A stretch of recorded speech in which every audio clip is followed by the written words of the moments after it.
Bonjour et bienvenue chez Frico Féminin. Frico Féminin, c'est la chaîne où les rêves professionnels et financiers des femmes prennent vie.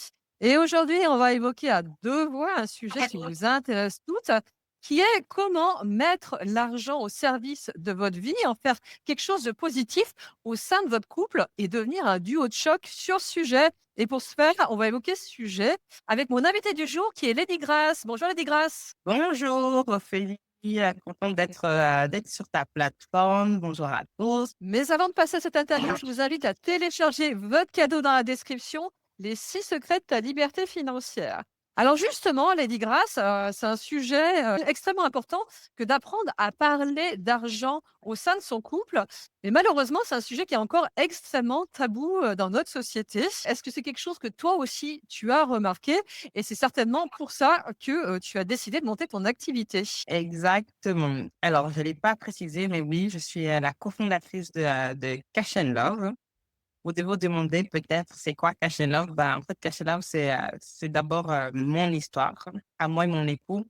Parce que nous, au début de notre mariage, il y a 9 ans de cela, comme tu dis, Ophélie, il y avait beaucoup de sujets tabous au niveau de l'argent, en fait. C'était, source de frustration, source, de, bataille. Pas bataille, physique, mais en tout cas, des mots assez durs et c'est vrai qu'on est arrivé à un moment où on s'est dit que, on peut plus avancer comme ça. Je sais pas si vous savez, mais à 30 des, malheureusement, en fait, des divorces, c'est lié, à l'argent. Donc oui, c'est quelque chose de vraiment. Alors oui, ça, on le voit dans les statistiques. L'argent, c'est un sujet qu'on n'ose pas évoquer dans le couple. Or, c'est un élément fondateur. Moi, le couple, je vois ça comme un projet, en fait, hein, comme une équipe, un petit peu comme un business. Et c'est important que l'argent circule correctement à l'intérieur de son couple. Sauf que souvent, eh bien, on récupère énormément de tabous de nos parents, d'injonctions ou de limitations. Et il y a peu de couples qui, à un moment, prennent le temps de poser ça à plat pour se dire: «Bah, voilà la relation que tu as eue avec l'argent, ce que tes parents t'ont transmis là-dessus, tant en termes d'émotions que de croyances et d'éducation financière. Voilà ce que moi, on m'a transmis et comment est-ce qu'on remet tout ça à plat? On lâche ce qui nous dessert, on brise ce tabou et l'émotionnel, des fois un petit peu compliqué qu'on a autour de ça, pour construire un truc qui nous ressemble vraiment et faire en sorte que, cette énergie, ce moyen on le mette, à disposition de ce projet qu'est le couple, parce que le couple, c'est un projet, en fait. Exactement et c'est vraiment très pertinent, ce que tu dis. Ce qui est vraiment au centre du couple, c'est les projets, pardon, c'est leur vision. Parce que s'ils sont mis ensemble, c'est vrai qu'il y a de l'amour, mais c'est parce qu'aussi il y a quelque chose qu'ils veulent bâtir, hein. Et pour répondre à ta question, le comment, c'est vrai qu'avant le comment, c'est cette prise de conscience. Je pense qu'en tant que couple, comme tu as dit, en fait, c'est que chacun vient avec son bagage, sa valise, on va dire. Je vais un peu dire ça. Chacun, vient, exactement comme tu l'as dit, par rapport à ce qu'il a observé chez ses parents, par rapport à ce qu'il a appris ou ce qu'il n'a jamais appris. Et c'est vrai que c'est quelque chose qui est vraiment à réajuster, en fait, quand on est ensemble. C'est le ensemble où on commence à créer ensemble, en tant que couple. Et concrètement, comment? Je pense qu'il y a l'étape déjà, c'est déjà d'apprendre vraiment à se connaître, en fait, en tant que personne individuelle, savoir ce qu'on aime, quels sont nos projets, projets de vie, déjà personnellement, ce qui bat dans notre cœur et aussi de notre partenaire et tout ça là, en fait, de pouvoir le mettre ensemble et de vraiment avoir des moments où on parle, en fait, où on parle de nos projets, est-ce qu'on veut des enfants, est-ce que, on se voit peut-être avoir une retraite, anticipée? Est-ce qu'on se voit voyager, chaque année? Est-ce que, voilà, on aimerait, je sais pas moi, créer un restaurant? Quand on voit en fait l'argent c'est pas le socle, en fait, c'est vraiment en fait la vision du couple qui est le socle. L'argent, ça reste en tout cas un outil pour accomplir justement, cette vision et ces projets de vie, ensemble. Oui, c'est ce que tu disais, il y a un moment où c'est important de se poser donc pour faire le poids sur sa relation à l'argent. Qu'est-ce qu'on lâche? Qu'est-ce qu'on renforce? Quelles sont les croyances qu'on a, qui nous desservent, qui nous servent? et comment est-ce qu'on met en place quelque chose pour se créer la vie qu'on a envie d'avoir. C'est ça qui permet de durer, hein, au-delà du fait de s'aimer, de se rencontrer. Un couple solide, c'est un couple qui est capable d'avancer et de réfléchir les choses en ces termes-là. Après, c'est aussi, de se dire: «Bah, oui, on fait des choix, sur notre projet de vie en commun, mais on se laisse aussi la possibilité individuellement de s'épanouir parce qu'on n'est pas obligé de tout partager». Le couple, c'est aussi un socle commun qui est le projet de couple et c'est aussi la possibilité de s'épanouir individuellement et c'est aussi comment est-ce qu'on organise l'argent, que ce soit individuellement ou collectivement pour réussir ce qu'on veut à 2, et se laisser la possibilité aussi de s'épanouir individuellement. Moi, quand je travaille avec des couples sur ce sujet, je les fais travailler sur ces 2 dimensions, parce que sinon un couple, n'arrivera pas à passer le temps si les 2 partenaires ne s'épanouissent pas durablement et l'argent, c'est à mettre au service de ça. Exactement et tu parlais, de croyances et ça me fait penser, il y a une petite histoire, d'anecdote que, ouais, ça me montre à cœur, que j'aimerais, en tout cas raconter. C'est vrai qu'actuellement, on nous voit, exemple, moi et mon époux, voilà, on a une certaine dynamique et tout, mais au début, ce n'était pas du tout le cas. Ce n'était vraiment pas du tout le cas. On n'avait pas du tout la même perception et c'est vrai, une des croyances que moi j'avais parce que, bah, au début, c'était plus, on va dire, mon mari qui me parlait un peu de ça, mais tu sais que notre situation peut changer, on peut le faire et moi, j'avais ces croyances qui me disaient que en fait, on peut pas, on n'a que, à cette époque, comme je disais, bah, on n'avait qu'un seul salaire, j'étais encore, voilà, dans les couches et tout ça. Je me disais: «Ouais, mais c'est pas possible, en fait, on n'a qu'un seul salaire, pourquoi tu veux investir? Pourquoi tu veux acheter? C'est pas possible». C'est juste nous mettre encore plus au fond, du trou, en fait, que c'est pas, pour moi, c'était quelque chose qui était pas, on va dire, accessible, hein.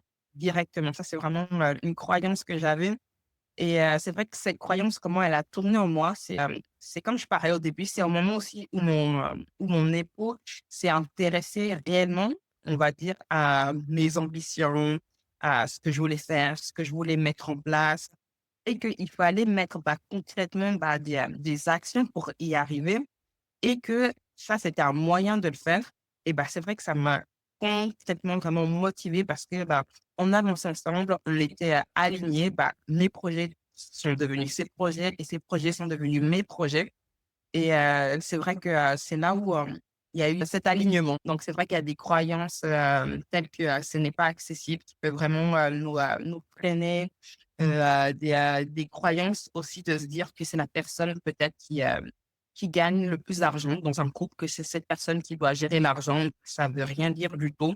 Exemple, ça c'est une croyance aussi que j'ai fait face et on va dire que directement, on va dire même en tant que femme, bah, c'est moi qui a pris le contrôle, en fait, de nos finances, de la gestion. C'est même moi, on va dire, ça, il en témoigne, qui allait encore plus loin, on va dire, pour lui, parce que pour moi, j'ai pris, on va dire, cette conscience que c'était tellement important pour nous, pour nos projets, de s'y intéresser et de faire ma part en tant que femme. Oui et alors ça, je le vois dans les couples. Alors bien sûr, chaque couple est particulier, ça dépend de ce qu'on a vécu et ce que nos parents nous ont transmis. Mais c'est souvent le cas de figure, c'est-à-dire que, des générations d'avant, ce qu'on a récupéré les femmes, c'est que, bah, c'était plutôt les hommes qui géraient l'investissement et la projection dans le futur C'est et les femmes qui géraient les pots de yaourt et le budget des ménages et je vois que pas mal de femmes ont du mal à se projeter. Elles prennent souvent la partie gestion, mais alors la partie investissement, ça leur fait extrêmement peur, alors que c'est pas plus compliqué que la gestion. C'est juste qu'il faut réfléchir les choses un petit peu différemment et comme tu le disais, moi, je vois aussi cette chose-là, c'est que les personnes, s'intéressent à l'argent à partir du moment où on a un projet, parce que oui, l'argent, en fait, ça sert à ça. Ça sert à réaliser des projets et c'est important de pouvoir se projeter en se disant: «En fait, la vie que j'ai envie d'avoir, elle est accessible, je peux l'avoir, encore faut-il organiser ce sujet et mettre en place des actions dès aujourd'hui pour avoir ce que je veux demain» et c'est bien de ça dont on parle, s'offrir une plus grande liberté de choix pour nous, pour s'épanouir et puis, ben, pour créer, l'avenir qu'on veut pour nos enfants. Parce que pour les femmes, c'est souvent un leitmotiv qui est important, c'est qu'est-ce qu'on va transmettre tant en termes de pensée, de croyances que, de domaine des possibles à nos enfants. Moi, je sais que c'est quelque chose qui motive énormément et qui motive les femmes que j'accompagne et souvent les femmes, on nous a transmis plutôt des croyances assez limitantes qui est, bah, c'est plutôt l'homme qui va gagner plus, occupe-toi de la maison et le reste va arriver par ailleurs. Et bah, oui, il faut être extrêmement riche, et pour pouvoir investir, alors que, bah, c'est pas du tout le cas. En mettant en place des petites actions assez rapidement, on peut se constituer un patrimoine et le faire évoluer dans le temps. Ça, on est de plus en plus nombreuses à l'avoir compris. Encore faut-il s'autoriser à revoir ce qui nous a été transmis par la génération d'avant, puisque, bah, nos mamans, c'est pas forcément le discours qu'on leur a tenu et c'est pas forcément le monde dans lequel elles ont vécu. Exactement.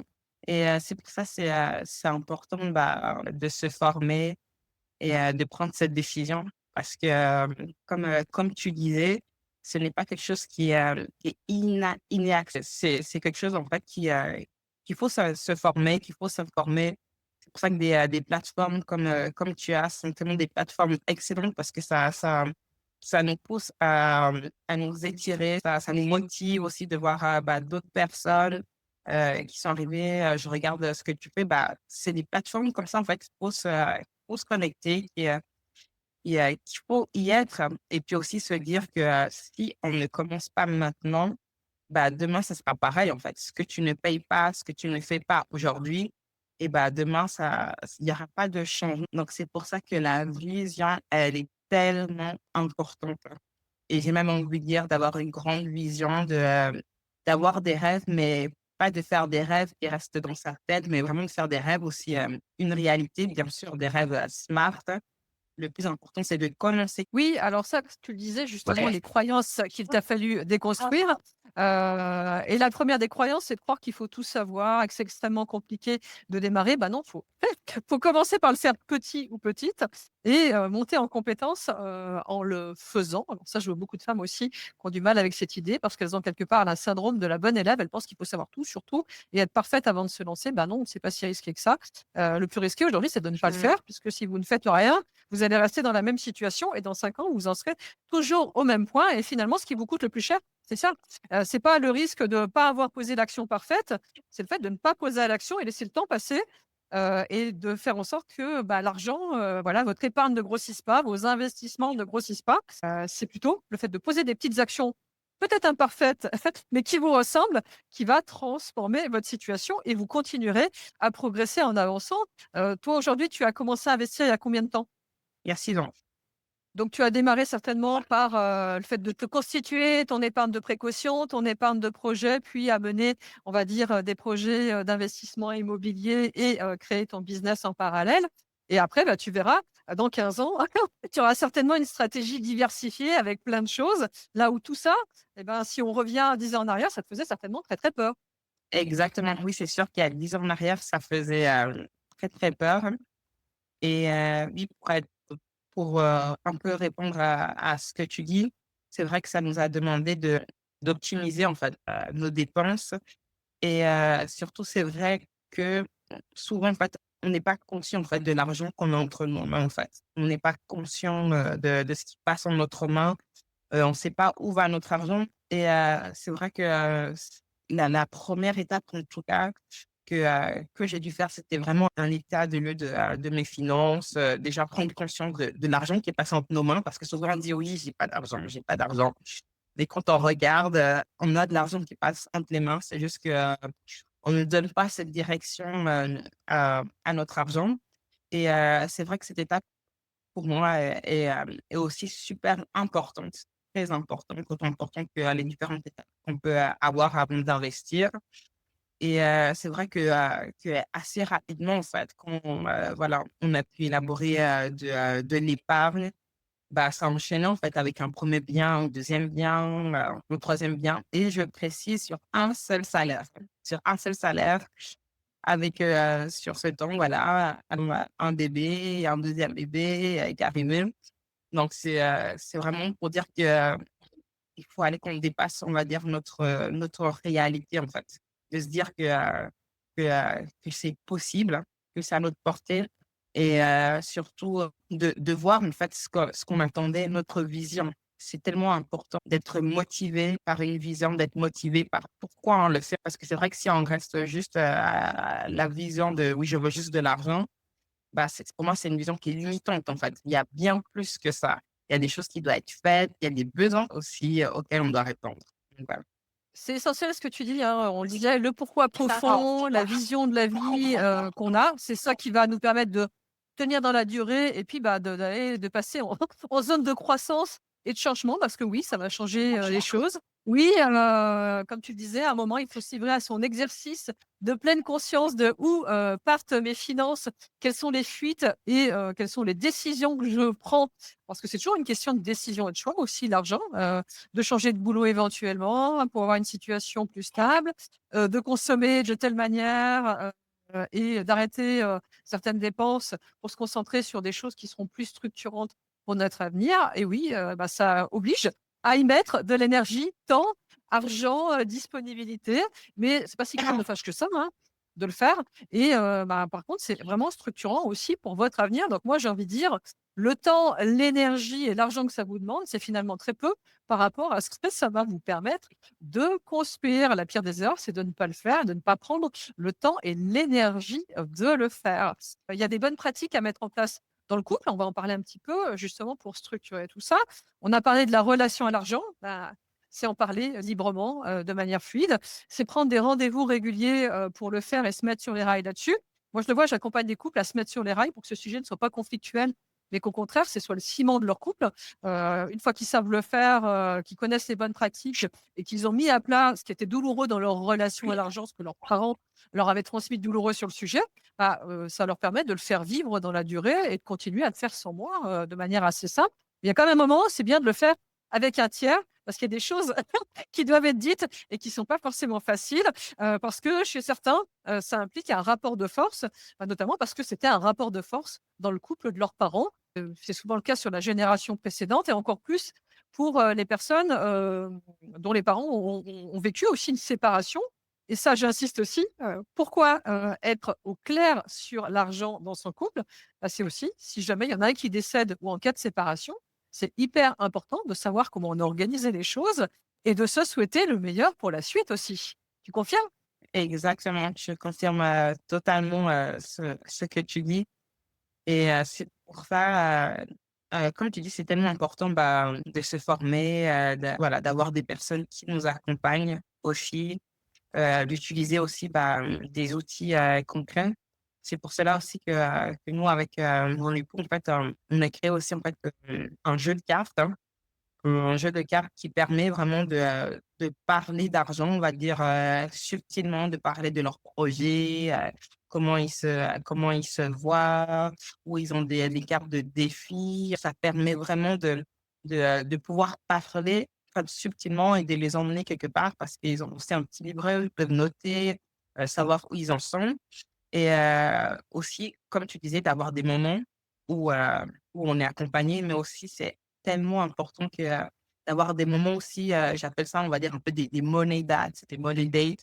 Donc en fait, où le couple peut avoir des moments, en tout cas régulièrement, où ils parlent, d'argent. En fait, j'entendais bien quand je parle de parler d'argent, c'est de parler de leur objectif. Oui et ça, c'est une partie sur la partie commune et c'est aussi, alors moi j'insiste quand je travaille avec des gens, je ne travaille avec des couples que s'ils sont OK, pour qu'on évoque la question de qu'est-ce qui se passe s'il y en a un qui décède ou si le couple se sépare. Parce qu'aujourd'hui, il y a un couple sur 2 qui se sépare et bah, c'est un sujet qui, si le couple s'est bien organisé et chacun aussi, sait comment ça va se passer pour lui, bah, ça se passe très bien. Ça veut dire que la relation se passe bien quand on est ensemble et la relation se passe bien et pour le meilleur si, et ben, on devait ne pas être ensemble toute sa vie parce que, finalement, le plus grand risque quand on est en couple, c'est celui-là. C'est la séparation ou le décès, d'une des 2 personnes et s'aimer correctement, c'est, mettre à plat ce sujet pour être sûr que, tout se passe bien pour tout le monde et ça veut dire les femmes aussi, savoir, comment ça se passe, être en pleine conscience de ce sujet-là, avoir organisé des choses pour pas être bloqué ce jour-là et savoir gérer l'argent pour organiser la suite et ça, je vois assez peu de femmes encore qui le font parce que c'est tabou, parce que justement, ce serait, pas très, très correct de poser ce sujet sur la table, sauf que le risque, en fait, de ne pas le poser est absolument monumental parce que, bah, dans ce cas-là, c'est souvent douloureux et ça rajoute de la douleur à la douleur et c'est pas ce que je vous souhaite. Exactement. C'est pour ça que l'information est tellement importante, de se tenir informé de ce qui est à notre portée, de ouais, de s'instruire, hein. Tout simplement, c'est tellement important. Donc Oui, justement, c'est vrai. les meilleurs conseils, qu'on peut donner, à, des femmes qui sont en couple ou un couple qui a envie, de bien fonctionner sur ce sujet, c'est ce qu'on disait, mettre à plat sa relation à l'argent et parler de ce sujet-là. Travailler sur, c'est quoi le projet du couple, sa vision, qu'est-ce qu'il a envie de réaliser. C'est organiser tant individuellement que collectivement l'argent pour avoir chacun des investissements, une épargne, un compte, séparé et une partie commune qui va être structurante pour que le couple puisse réaliser, ce qu'il a envie de faire. Et puis, bah, c'est aussi la question, de ce qu'on transmet aux enfants parce qu'un couple qui fonctionne bien là-dessus, bah, c'est un couple qui transmet les bons messages à ses enfants pour que ça se passe bien par la suite. Parce que parfois, quand c'est douloureux pour nous, bah, c'est qu'on ne nous a pas forcément transmis les messages les plus aidants. Mais gage à nous, quand nous sommes devenus adultes, de transmettre à nos enfants ce qu'il leur faut, bah, pour se créer une vie plus libre et vivre.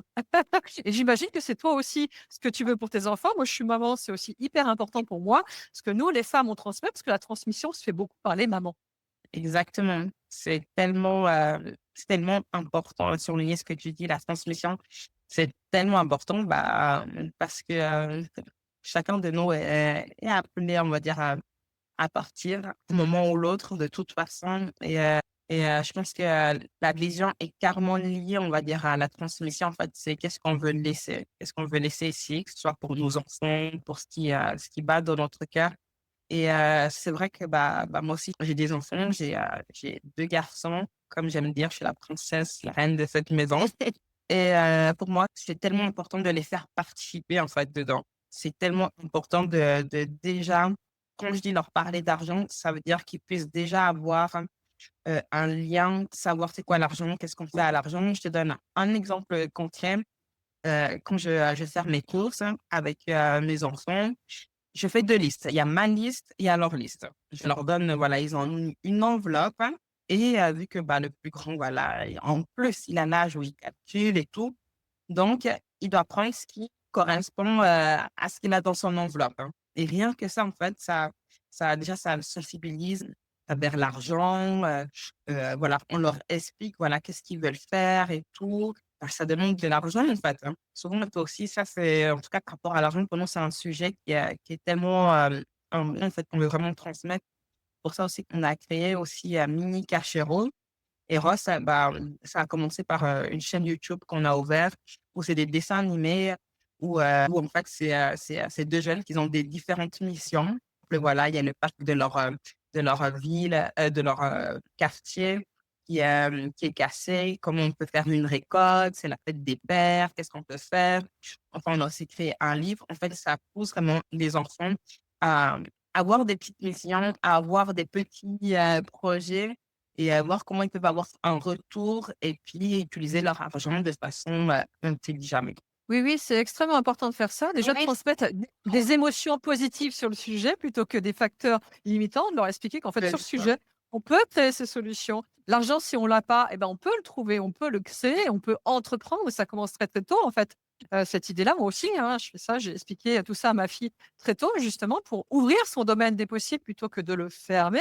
C'est aussi apprendre à gérer, son budget ou à générer, de l'argent en revendant quelque chose, en allant, créer une œuvre d'art qu'on vendrait aux grands-parents, je ne sais pas. En fait, il y a plein de manières de trouver de l'argent assez facilement. C'est amusant de voir à quel point d'ailleurs ils deviennent rapidement créatifs sur ce sujet-là. C'est aussi leur apprendre que, l'argent, c'est pas forcément que, un CDI à vie et je choisis une formation et je reste dans mon job, toute ma vie.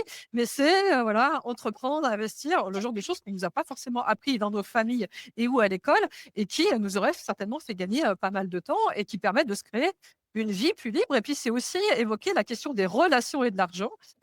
C'est que, l'amour, l'amitié ne s'achètent pas et que c'est important qu'eux-mêmes, dans leur vie, ils aient pas de tabou et qu'ils s'autorisent à négocier, à parler de ce sujet-là dans leur futur couple avec leurs amis. C'est ça qui fera que ce tabou sociétal tombera et que, ben oui, ça permettra de trouver plus facilement des solutions. Parce que ce que je vois, chez pas mal de gens, enfants comme adultes, qui nous handicape le plus, c'est comme on nous en a pas parlé et qu'on est on est issu de familles où généralement il y avait pas de solution, c'était pas très bien d'évoquer le sujet autour de nous, personne ne l'évoquait. C'est ça qui nous auto-limite le plus souvent. Exactement, oui, c'est des choses vraiment, comme tu dis qui nous auto-limitent et c'est vrai que les exemples qu'on a eu autour de nous, il y a voilà, il faut prendre ce qu'il y a à prendre et puis, voir ce qu'on peut faire encore, j'ai envie de dire, meilleur, et par rapport à ce qu'on désire, à ce qui bat dans le cœur. Parce que c'est vrai que il y a tellement des choses qu'on a vu, exemple, hein. Moi, j'ai grandi, voilà, dans une famille, s'il y a de l'argent, il faut dépenser. Il faut le dépenser. Même moi, en fait, en fait, jeune, j'ai eu assez tôt, voilà, après mes études, licence et autres, un travail qui me permettait d'avoir, voilà, une bonne situation, financière pour, en plus une jeune qui était encore chez ses parents. Mais, c'est vrai que pour moi, l'argent, c'était pour voyager, acheter des habits, et autres. J'avais pas cette sensibilité de pouvoir investir, hein. On t'a transmis cette idée que l'argent sert à se faire plaisir et pas que l'argent sert à construire son avenir. Avec du recul, je pense que c'est la pensée, on va dire, des parents, mais aussi il y avait pas cette communication, cette relation, on va dire, pour les parents, parce que les parents veulent toujours, quand même le meilleur pour ses enfants. Mes parents ont quand même, partagé de excellentes bonnes valeurs. J'étais pas dans, l'argent, je fais n'importe quoi de l'argent, mais juste, on va dire, concrètement, comment, en fait? Concrètement, comment, faire valoir mon argent, comment l'investir? Ça, c'était des choses que je n'ai pas, apprises, hein, tout simplement. Ça, c'est assez classique parce que, on est dans une société où, enfin, la plupart des personnes ont une faible éducation financière, hein. Même, je le vois moi dans des personnes qui sont sur des postes où on peut penser, qu'ils auraient une culture financière développée. C'est absolument pas le cas, même dans des milieux d'entrepreneurs. Donc c'est tout à fait, OK, ça fait partie des choses qu'on nous apprend pas à l'école. Il y a pas de cours d'argent à l'école. À l'école, on nous forme quelque part à avoir un métier pour avoir de l'argent, mais on nous forme pas à gérer et à multiplier l'argent. Ce qui est fou d'ailleurs. Ouais, c'est vraiment comme tu dis, crazy. C'est vraiment fou. C'est pour ça que, en tant que femme, on a aussi ce rôle de transmettre à ces générations, que ce soit, nos enfants ou pas, indirectement, en tout cas, de transmettre ce qu'on sait, que ce soit à un neveu, à une nièce, en tout cas, de développer notre créativité et de ne pas laisser ça comme ça, en fait, hein. On ne peut être cette pierre qui bâtit et qui sépare, on va dire, à cette génération. C'est pour ça qu'en tant que femme, pour moi, voilà, on est vraiment pionnière. Bah, je te remercie Lady Grace parce que je pense qu'on va en inspirer beaucoup. Où est-ce qu'on peut te retrouver justement, sur internet pour, avoir, tes précieux conseils? Alors, sur internet, vous pouvez me trouver à peu près sur, toutes les plateformes, que ce soit sur Instagram, c'est, cachen.love. Sur LinkedIn aussi, j'ai une chaîne, YouTube. On a aussi un podcast, où, voilà, vous pouvez retrouver tout ce qu'on propose, que ce soit nos livres sur Amazon, nos jeux. Et du coup, vous nous retrouverez également, toutes les 2 en tant que conférencières sur le séminaire Richesse au féminin qui aura lieu prochainement. Et puis, je voulais aussi vous parler d'un livre pour toutes celles justement qui se posent la question de pourquoi c'est si compliqué de parler d'argent, dans le couple et de la place de la femme sur ce sujet-là, qui est, ce livre de Titu Loka que tu as certainement, lu, qui est «Le couple et l'argent», qui vous donne, à la fois des explications historiques, sur la place de la femme vis-à-vis de ce sujet dans le couple et puis sur quelles sont des, bonnes pratiques, sur le sujet. Et toi-même, tu m'indiquais que vous aviez édité des guides pratiques pour travailler là-dessus?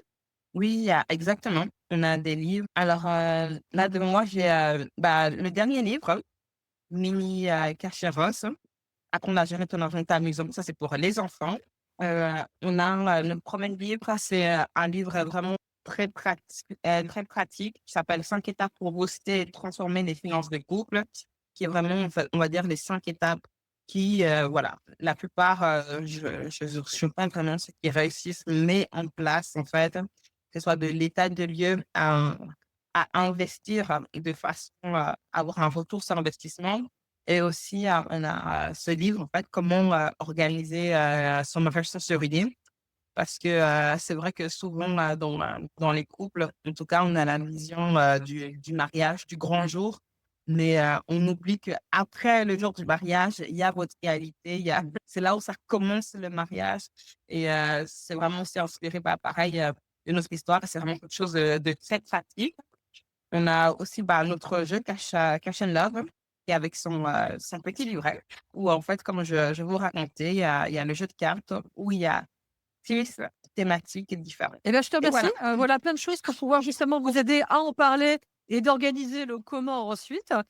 Et bah, j'espère qu'on vous aura donné des clés utiles pour que vous deveniez un duo de choc sur ce sujet. Moi, je fais essentiellement de l'accompagnement justement et sur mesure des couples sur ce sujet, tant à mettre à plat leur relation à l'argent que à l'organiser correctement pour avoir la vie qu'ils ont envie d'avoir. Donc, n'hésitez pas à me contacter si vous voulez qu'on travaille ensemble sur ce sujet-là. Je te remercie et je vous invite également à remplir le petit questionnaire dans la description de cette interview pour me faire part des futurs sujets que vous aimeriez qu'on évoque chez Fric au Féminin. Et je vous dis à bientôt et je te remercie encore, Lady Grace.